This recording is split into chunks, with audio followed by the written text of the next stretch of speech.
Hi guys! Dahil may camping tayo next week, kaya unbox natin ang ating mga binili. Let's go! Alright! Meron tayo nito. Alright! And guys, unahin muna natin tong isang box. So, tingnan natin kung anong laman itong binili natin.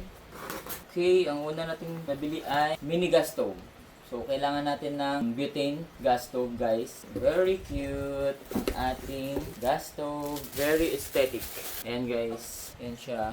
Nature Hike. Okay, so ito yung ating lutuan. Very cute. Sobrang bilis nito na deliver, guys. Okay. Yan. Ganyan lang siya, guys. Ang ating gas stove. Bumili tayo ng bag. Nature Hike. Dito yung butane natin. Alright. Next ay, syempre kailangan natin ng higaan. Bumili tayo ng inflatable bed. Sobrang bilis talaga mag-deliver ng Nature Hike. Grabe. Yan guys, meron tayong integrated pump PVC inflatable mattress. Oh, wow. Yan guys. So, ito siya guys. Makapal. Ang ganda na quality niya. Ayan. So, matatry natin to sa Monday. Okay, abangan nyo yung video natin kasi i-content natin to doon. Siyempre, meron pa isa.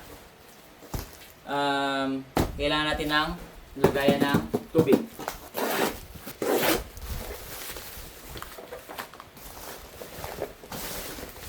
Alright. 12 liters from Nature Hike.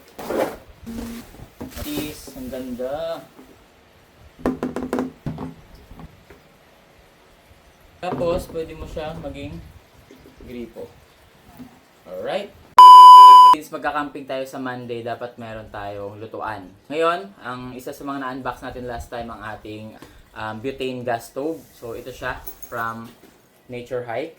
And, ang ating gagamitin para sa pagluto. So, ito siya. And, meron tayong coffee cup. Siyempre, test natin kung maganda ba yung ating lutuan.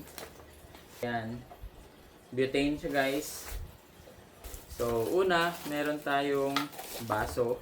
Siyempre, hindi mawawala yung baso natin. From Bluetti. Ayan guys. And meron tayong yung spoon natin. Ito yung fork natin. And then, siyempre, kailangan natin ng initan ng tubig. Since mahilig tayo sa kape, ayan. Yan, saktong-sakto. Very cute. Aesthetic, guys. And meron tayo ditong lutuan ng sabaw. So, pwede tayong mag-init ng sabaw dito, guys. Ito yung mga napanalunan natin sa mga paraffle ni Bluetti, guys. So, yan. May initan na tayo ng tubig. Meron na tayong lutuan ng ulam. Mga sabaw-sabaw.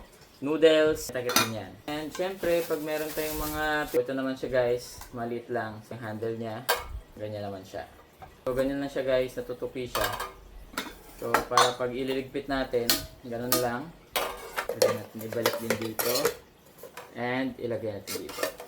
And, ang kailangan natin ay power station. So, syempre, kailangan natin ng source of electricity. So, we have this. This is 600 watts na power station natin.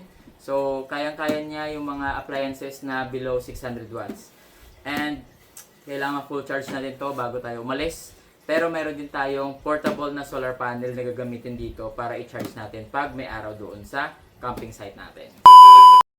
Hi guys, dahil naghahanap tayo ng grill pan, open natin tong nabili natin kung maganda nga ba.